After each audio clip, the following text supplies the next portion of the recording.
Welcome back to rebeccakelsey.com and Do It Yourself Friday. Today I'm going to show you how I customized some sunglasses that I found at my school. They belong to a club and I wasn't part of the club, so I just decided to customize them and make them fun for spring. It's really easy to do and I'm going to show you how to do it right now.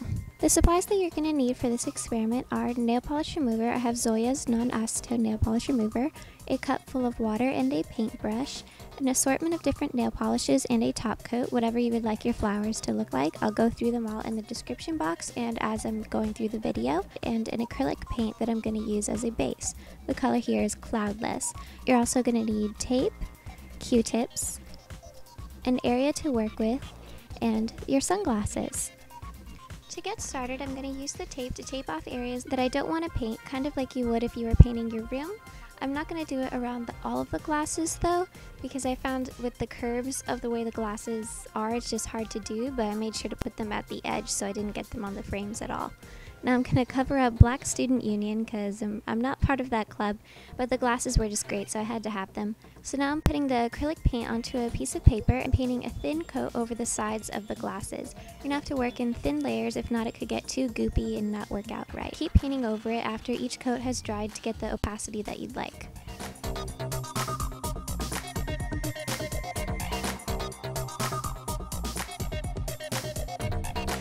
In between coats, I would use the nail polish remover and a Q-tip to clean up the edges because I didn't want to paint all around the sides of the glasses, just the actual part that's visible because I thought it looked nice that way. Surprisingly, while the paint was wet, the nail polish remover was able to get rid of it efficiently.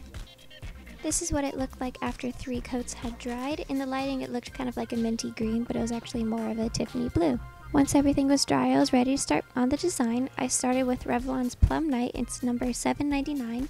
I'm not sure if it's still available, but I just put little dollops in different areas, alternating between using the paintbrush and the actual nail polish brush, depending on what I felt was right, but most of the time I used the paintbrush because I had more control. Just put it in different areas in little kind of blobs, whatever pattern you prefer. I like to keep it a little bit more sporadic, and then afterwards I would go back and put more coats on top to make the consistency a little thicker and to have the color be darker.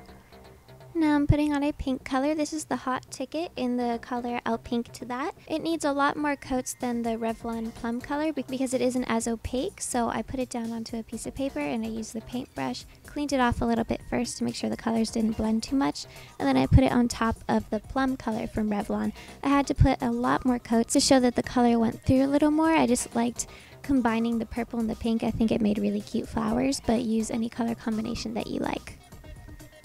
For the leaves, I also took 2 colors. I started with this one from Forever 21 in the shade Mint.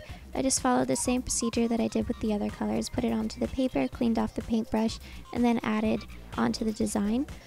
I liked doing 2 or 3 tiny leaves, and then I added another green color from Forever 21 in the shade Jade to add more dimension and use different kinds of leaves throughout the design.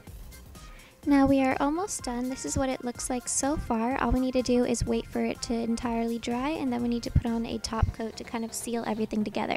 You need to make sure it's dry though, or it'll leave some sort of streakiness. So I'm going to be using the Beauty Secrets top coat that I used in a recent haul.